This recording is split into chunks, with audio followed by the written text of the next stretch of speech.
right. Hello, everyone. Happy to be virtually yours today for this workshop. It really is too bad I'm leaving in a few hours for London. I would have really enjoyed being on site with you all, but we'll make do this way. Okay, so first of all, there's no need to furiously take notes here. This presentation is already available on my ResearchGate account. So you can just scan this QR code to get directly to the page where you can upload a PDF of the presentation. So hopefully this gives you a bit more leeway to focus on the presentation. Well, before we get into the thick of it, I have to make a disclaimer, which is I actually don't write cases or assign any forensic toxicology report as part of my job. I started as a BSc student back in 2010, and when I was officially hired 7 years later, the goal was to train me as a forensic toxicologist right after I finished a development project. Well, one thing led to another, and I just never ran out of R&D work, believe it or not. Um, so now I am coordinating the R&D and quality assurance work at LSJML at the Montreal lab. And I'm also a statistics and coding enthusiast, as you might have heard, which explains that people who actually write cases sought me out to work on some aspects of their project. So that happened with the two projects or the two topics that we'll cover today. Um, but I want to be clear here that the cannabinoids meta-analysis is Cynthia Cote's brainchild, and the evaluative opinion is all Peter Maskell's. Um, that said, I'm not completely in the dark either about the work of forensic toxicologists, right? I still attend meetings where all of the cases are discussed. And so the naive view of interpretation in forensic toxicology goes something like this. For any given drug, you have a threshold concentration, and any case with a concentration below that threshold is interpreted as therapeutic. Any case with a concentration above that threshold gets interpreted as toxic. Easy peasy, right? And that's the kind of view we could find in police officers and lawyers, in the general public, for example. That said, I should hope that pathologists and coroner have a finer understanding of our work and know that really it's closer to a puzzle. Because, yes, you have your main analytes, concentration, likely in different matrices to boot. And you need to interpret or analyze that in the light of this compound's known behavior. But you also need to take into account your other findings, like the presence or absence of the analyte's metabolites. You also need to take into account the presence of other active drugs and their effects, right? But also, as if this wasn't enough, you need to take into account some case specific considerations. Any knowledge about the individual's tolerance, the scene and autopsy findings, known genetic polymorphisms, and so much more. So, yeah, it's quite the puzzle overall, right? And even if you focus only on the first few elements, it doesn't necessarily get simple per se, because some analytes are just migraine inducing, like cannabinoids. From what I've been told by our host, CFS has moved to qualitatively reporting cannabinoids instead of reporting a number or a measured concentration. We do it in Montreal too, at the LSJML. This might have come out of nowhere, I guess, for some CFS forensic toxicologists, but there's actually 10 plus years of work behind it. It's just that this work was done at the LSJML, though I gotta say, NMS followed tracks that were pretty parallel to ours. Um, so that's what I will go over now. We've presented this before, first at the 2022 virtual TAFT conference. More recently, we've presented this at this year's Current Trends in Forensic Toxicology Online Symposium. So this was a presentation by Cynthia Cote. But the full details of what I'm about to discuss, anyways, are available in a Forensic Science International paper that came out in 2023. Should you want a copy of that, don't hesitate to message me. So this all started with something I bet a lot of you have faced in your practice. You're faced with cannabinoids postmortem cases that just make you raise an eyebrow. And we know from past reports that they do have a peculiar behavior, right? THC redistribution occurs towards central blood, some say, while others claim it occurs towards peripheral blood. We've heard of time-dependent changes postmortem. We've seen very elevated THC concentrations, but absence of metabolites in urine. So this truly goes in all directions, and it's enough to make you lose your mind, really. We have contradictory conclusions in available studies, which themselves rely on a limited number of cases. And we have anecdotal evidence of fishiness. As I've heard one forensic toxicologist say, there is a limit to saying that all of these people died while smoking pot to explain our findings. So, faced with this question, we decided to do a deep dive in our own casework to add to the body of existing knowledge. So, we compiled all cases where THC, hydroxy-THC, or carboxy-THC was detected in 2018 and 2019. So this amounted to 351 antemortem and 276 postmortem cases. When available, the age and gender, weight and height, and decomposition states were collected. Of course, toxicology results in biological fluids were included. Typically, that included urine, femoral blood, and cardiac blood for postmortem cases. And these results they were obtained with a protein precipitation extraction followed by an LC-MS targeted screening, which is a duly validated and accredited method. So, what have we learned from all of this data from these hundreds of cannabinoid cases? Well, first of all, postmortem cases show fundamental differences with antemortem cases. They're different with regards to analyte concentrations, something that's quite obvious for THC. The dispersion of concentrations is much greater in postmortem cases, and we have a lot more of really elevated values. There is also a difference for THC-COH concentrations. It's less obvious, but it's confirmed by bootstrap t-testing. The difference isn't significant, though, for hydroxy-THC, although in this case, the lower number of data points might influence this result. Postmortem cases, they're also different from antemortem ones with regards to the ratio of THC to carboxy-THC concentrations. Again, we see this greater dispersion and higher prevalence of extreme values in postmortem cases. Okay, clearly, something's happening postmortem, at least for THC and carboxy-THC. So, could it be postmortem redistribution? As most of you know, postmortem redistribution is an alteration of the drug concentrations in the different matrices following death.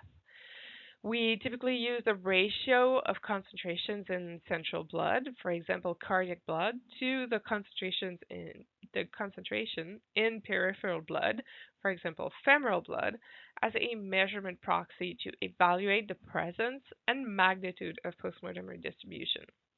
So from this analysis, we can conclude that either there is no postmortem redistribution if the CP ratio is approximately equal to 1, There is redistribution towards the central blood if the ratio is higher than 1, or there is redistribution towards the peripheral blood, although that isn't really a common one. If the ratio is smaller than 1, though, that's what we would conclude. So, does our data show evidence of postmortem redistribution for cannabinoids?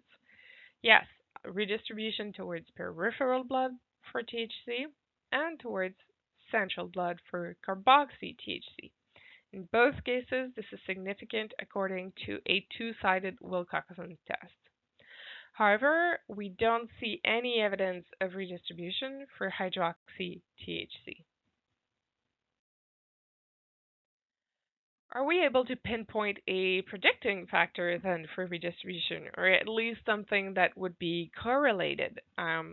We thought, THC is lipophilic, so maybe body mass index can work.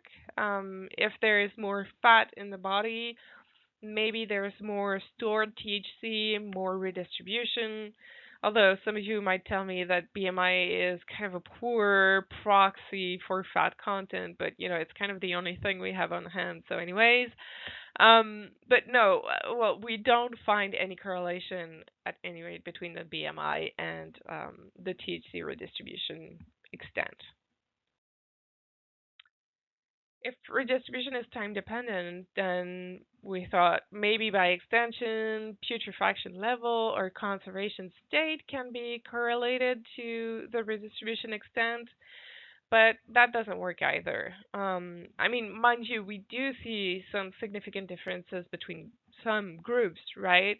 For example, between good and poor conservation states, or between good and moderate putrefaction, but we've got nothing that makes sense for a redistribution mechanism or pattern.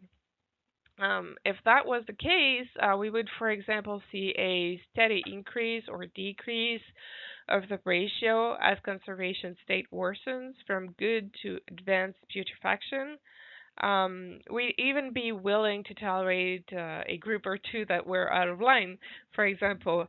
But here with this data set, even if we're working really hard, you can't even convince yourself that there's a pattern here.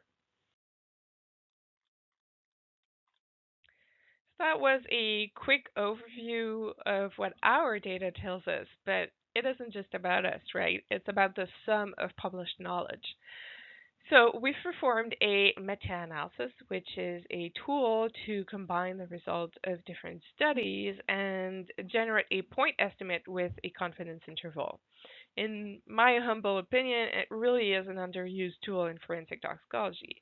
We have references listing tons of studies, of cases, but we almost never do this final step of combining all of them into a single value with an interval, which is a bit of a waste in my mind.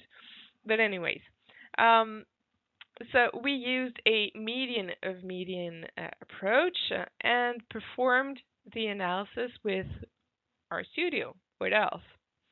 Of course, we need studies to feed to this meta-analysis, and so we performed a systematic literature review with Google Scholar, PubMed, and the conference abstracts. Included were studies about postmortem cases, of course, where a CP ratio was included in the data set. Furthermore, these measurements had to be obtained with validated analytical methods. We excluded animal studies and those with 2 cases or less, so case reports weren't included here, or I think we would have been here until, 2050 or something. We ended up with 5 papers and 1 abstract. So, what does the sum of this knowledge tell us? Well, it confirms that we see overall a redistribution of THC towards femoral blood. So the meta-analysis calculates a pooled median of 0.81, which would mean a peripheral blood concentration higher than the central blood concentration.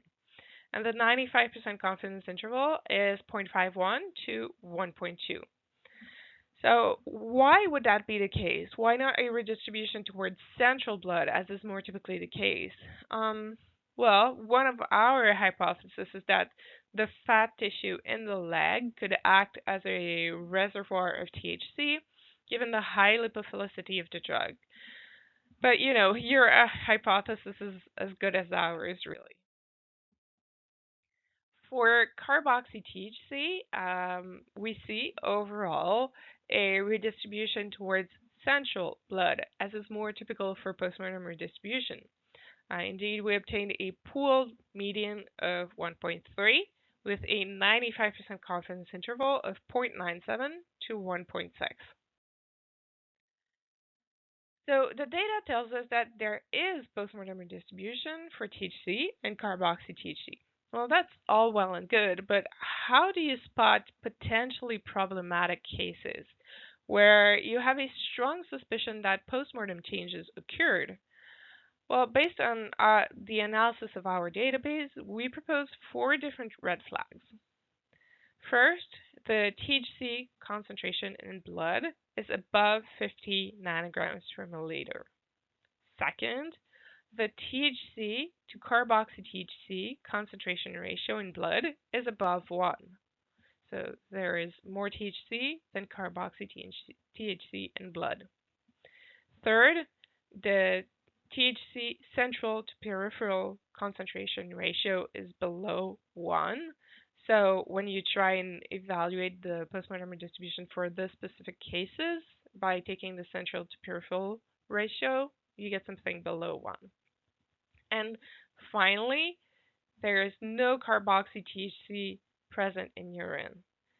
This might also be because it's a very recent consumption, but overall, if you see that in a postmortem case, chances are it indicates you that, there's something messy here. So none of these are definitive proof that postmortem redistribution occurred or that postmortem changes occurred. But the more of these markers are present, the more wary you should be that your result might be biased by postmortem redistribution. However, the absence of these indicators cannot either guarantee the absence of PMR or postmortem redistribution, since changes in concentrations can still occur below these thresholds.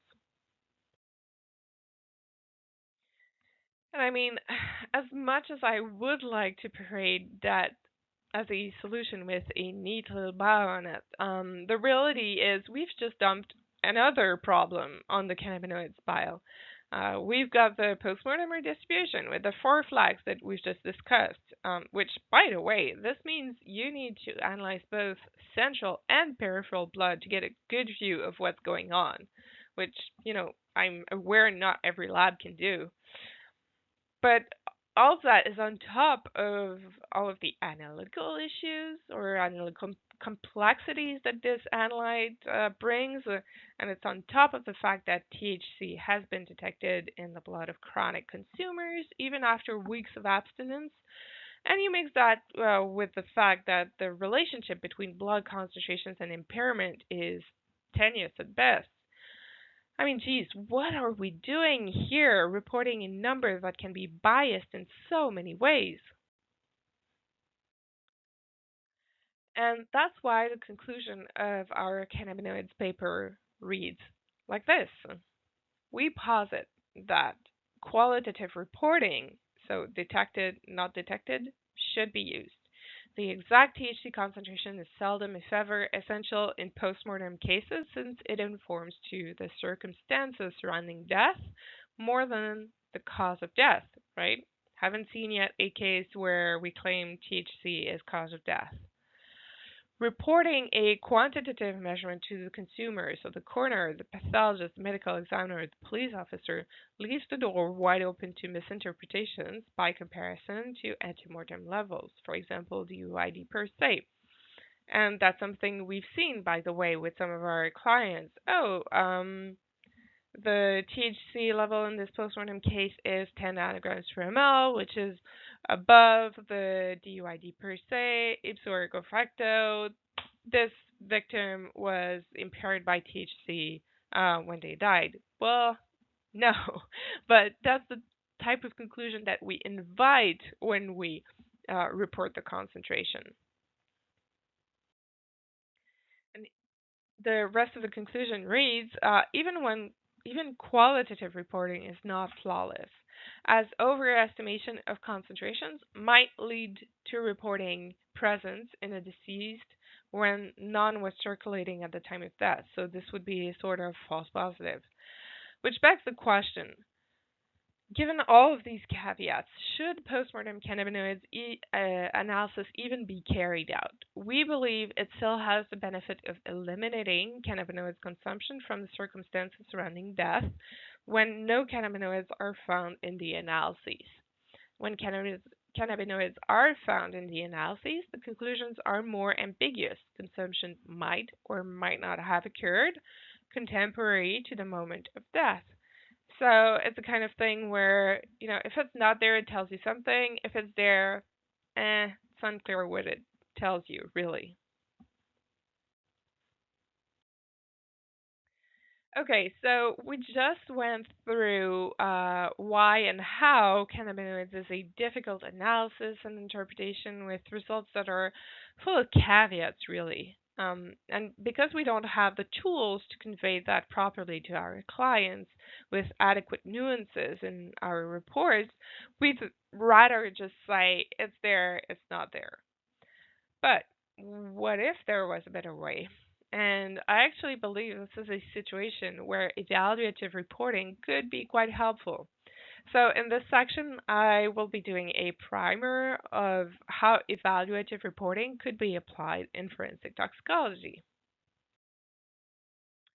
Again, if you want to read the full details of what I'm presenting today, you can head over to our first published paper on the topic. We are currently working on putting together the second one. If you want a copy, again, please don't hesitate to email me. Okay, so what are we after exactly with evaluative reporting? Well, in lieu of how we are currently interpreting, we want to be able to report a probability of the death having been caused by drugs. So that's our goal. To that effect, we will need to use statistics. When we talk about statistics in forensic toxicology, we typically refer to frequentist statistics, so hypothesis testing, confidence intervals, that type of stuff. These are the statistics of repeated measurements, looking at the frequency at which an event occurs in the long run. And that's perfectly adequate for quality control and method validation, for example, where you have lots of data that are repeated in time, right? The evaluative approach, the evaluative reporting approach, it relies on a second big branch of statistics, Bayesian statistics. So this looks at the degree of belief an event will occur, a belief which is continuously updated as new data comes in. So a simple example is this. My baby is unhappy, clearly, and my prior hypothesis is that he must be hungry. But milk doesn't solve it, and so I update my hypothesis, and now I think, he's probably bored. But new data comes in that changes my degree of belief that is the case. And so my new posterior hypothesis is that he must be teething. They're, always teething before 18 months anyways. Well, having attended several forensic toxicologist case meetings throughout the years, to me, this is eerily similar to the interpretation process, right? Say you start with an opioid concentration that, taken on its own, falls in the therapeutic range.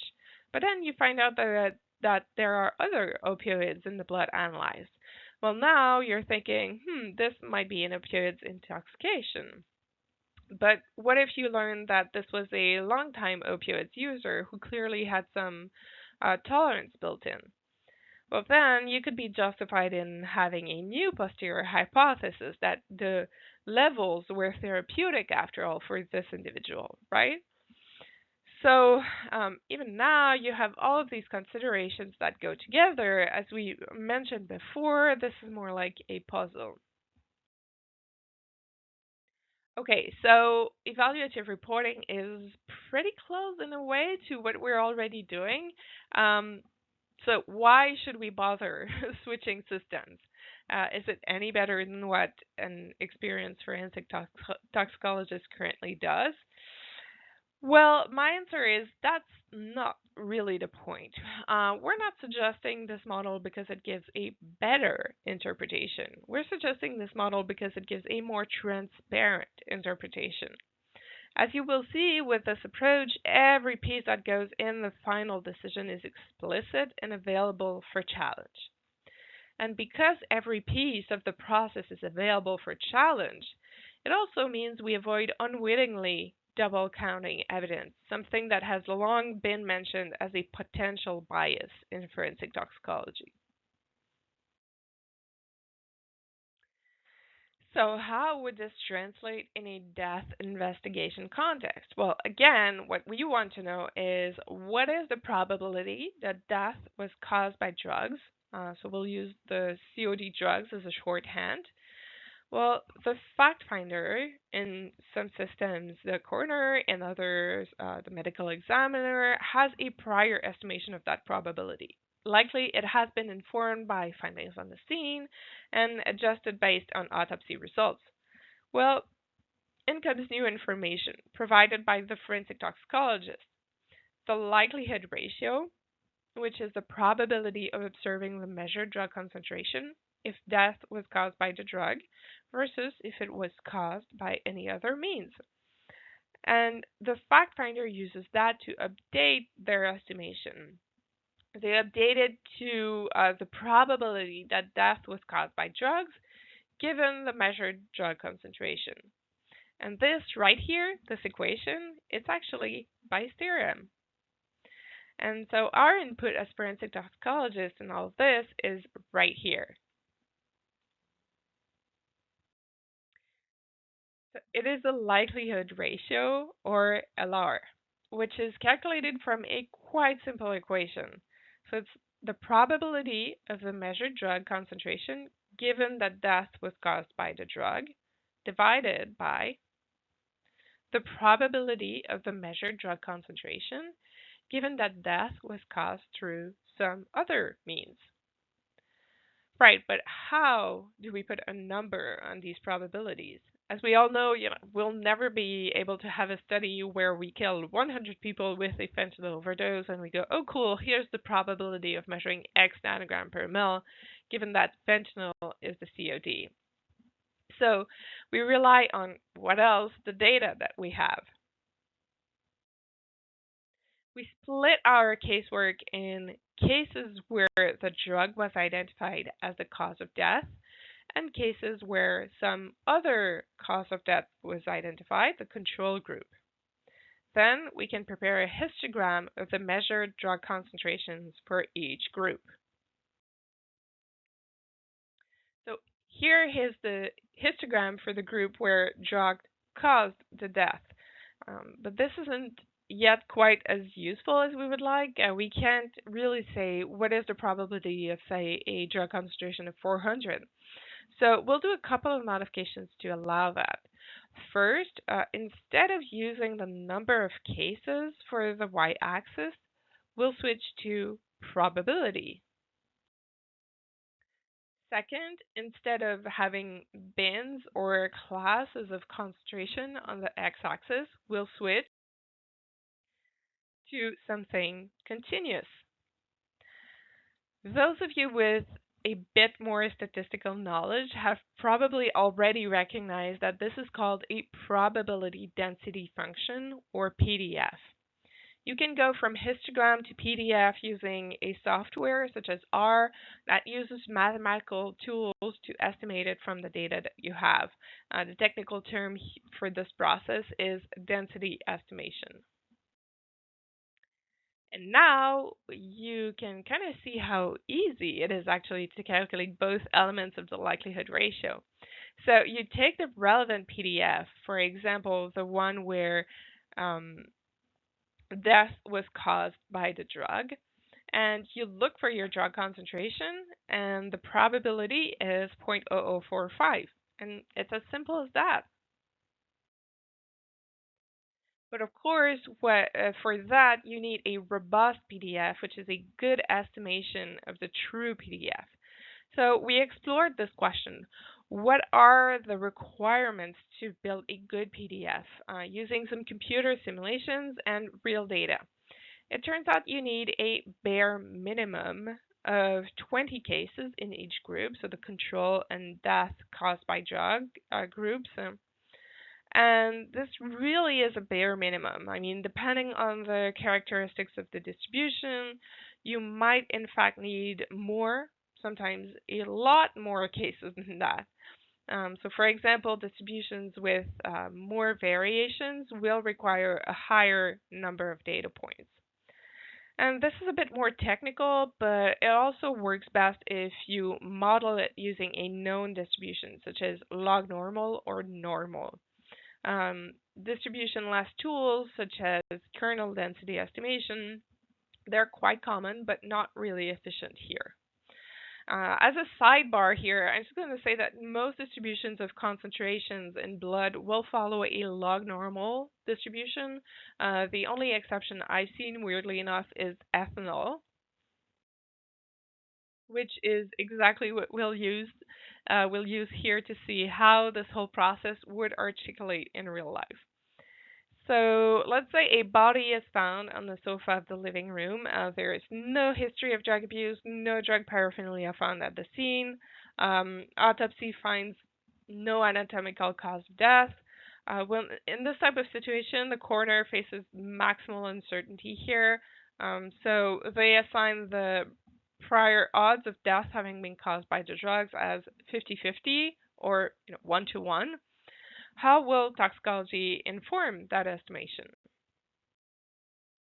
Well, through analytical work, we found that the blood alcohol concentration is 290 milligram per 100 milliliters. So let's use that and calculate the likelihood ratio. First, what is the probability of attaining this ethanol concentration, given that death is attributable to ethanol? So we examined the PDF for a group where death was indeed caused by alcohol. And at 290 milligram percent, we find the probability to be 0.0688. So we get this value into the equation. Next part, what is the probability of this ethanol concentration, given that death occurred through some other means? So we examine the PDF for the control group, and at that concentration, the 290 milligram percent, we find the probability to be 0.008. Again, this goes into the equation, and we get a final likelihood ratio of 8.36. So this finding, the ethanol concentration, together with the likelihood ratio, is transmitted to the coroner, who can update their estimation.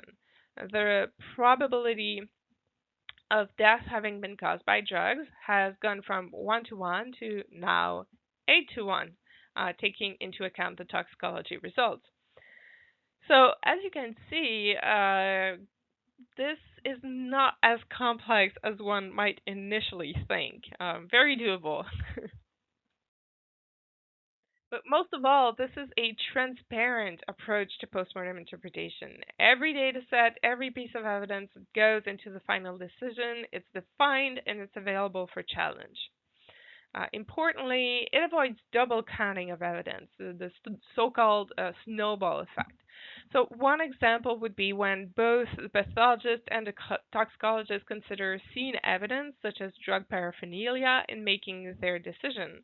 And so in that case, you would give that particular piece of evidence undue weight in the final verdict of cause of death. Um, And I've covered this before, but I'm also going to venture that this is quite a natural way of approaching interpretation. I think we all proceed like Bayesians, whether we know it or not, with prior odds that get updated with new information, on and on and on. But to be clear, none of this is getting into your reports tomorrow, at least I don't think so. We are into the very earliest steps as a community of establishing this new framework. And in my opinion, we'll need a good 5 to 10 years to bring it to the point where it's standard operating procedure. There's still a lot we need to figure out how to include in the likelihood ratio. And these are the things that have repeatedly popped throughout this talk. Polyintoxications, tolerance, postmortem redistribution, genetic polymorphisms. I don't think all of it needs to be settled before we get this show on the road, but at least some of it will need to be. Well, now that we have evaluative reporting primer under our belt, let's circle back to THC. How would that framework help us give a more informative result than it's there, it's not there? Well, we would now be able to modulate the strength of our conclusion based on the degree of belief we have that the result stands. We concluded, for THC, hey, here are 4 markers that there's something fishy going on with your case. Well, we could think, for example, and this is really just me brainstorming here because I haven't done any formal work on this yet, but we could think about not only using the cannabinoids concentration, but also folding in these red flags into the likelihood ratio to decrease the weight put on the cannabinoids result if needed. Of course, we would sort of need to reassess what is the question we're answering exactly for THC, because of course it ain't whether THC caused death. But more broadly, bias in forensic toxicology has plenty of potential applications. One example would be to help deal with pre-analytical assessments. What I mean by that is, well, we've seen earlier an example where we had maximal uncertainty, right, 1 to 1. The coroner had no idea whether the drugs had caused death or not. And in this case, any indication of elevated drug concentrations will mean that death due to drugs is more likely than not, right? Any likelihood ratio that's above 1 is going to push the odds of COD drugs to be higher than 1 to 1. But what if instead we have let's say instead of having this maximal uncertainty set up, we have a clear homicide case. Okay, victim was shot by a suspect, there are witnesses. What's the likelihood that death was caused by drugs here? What's our prior odds estimation? Well, almost 0, right? And no toxicology result in the world is going to change that. So are the analyses relevant? Well, I mean, if you're trying to establish circumstances, then sure, yes. But if your only goal is cause of death, then no. So I'm just saying this could be an interesting initial screening tool. Screening in the sense of, like, what do I do in terms of analysis with this case? Another interesting application, one that has already been discussed in the literature, is the evaluation of measurement uncertainty of qualitative methods. To be honest, I could go on and on about this topic for like another hour, but if I keep myself to the essentials, it boils down to the fact that when you are doing a qualitative identification method, for example, HRMS screening, well, you are in a sense combining several pieces of information together: the retention time, the intensity, the number of and identity of fragments, and so on. And all of these pieces of information, they modify to different levels your degree of belief that an analyte is indeed present in the sample. If we can quantify that, if we can quantify that probability, well, then we are estimating the uncertainty of identification, the uncertainty of this result. So yeah, plenty of interesting avenues in forensic toxicology because really I can think of, several more. Um, so lots of work to do. Okay. Before I conclude this talk, I thought I would drop in a few useful references. If I put them there, it's because they're approachable ones. If you've got a certain interest for statistics, even if it's not your strong suit, even if you don't have any formal mathematical training beyond high school, these should still be interesting. So, Introduction to New Statistics is a kind of, I'm going to say, anti hypothesis test crusade, advocating for the use of confidence intervals instead. But more to the point for this talk is the fact that it covers well meta analyses from the ground up.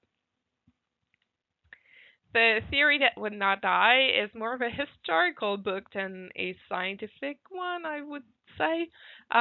You won't come out of it knowing how to do bias, but it will give you a good outline of a good feel of what Bayesian statistics are, and it will also give you a really strong appreciation of how wide-reaching its accomplishments have been. Uh, but finally, if you actually want to do Bayesian statistics, then Bayes' rule is a fine reference. It's humorous, it's complete, it's clear, it has clear examples, and so I really recommend it. Well, as I said at the beginning, both of these projects were spearheaded by someone else, so I've just been the stats and coding support. The cannabinoids project was Cynthia Cote's work with a couple of students carrying out portions of the stats analysis. And as for the evaluative opinion, I really want to credit Peter Maskell here because it really is his brainchild, to which the other people brought their knowledge to complement. And I've got to say, what I've presented is the kind of thing that once you see it, it is kind of hard to unsee it. And it seems super obvious that it should work this way. But it really takes this first person to lay the foundation and put the frame up for others to realize what had been there all along. And that's what Peter did. So, credit where credit is due. All right. I will be happy to answer any questions or comments you might have. And if any question arises later on, please don't hesitate to reach out. It's not hard to find me online.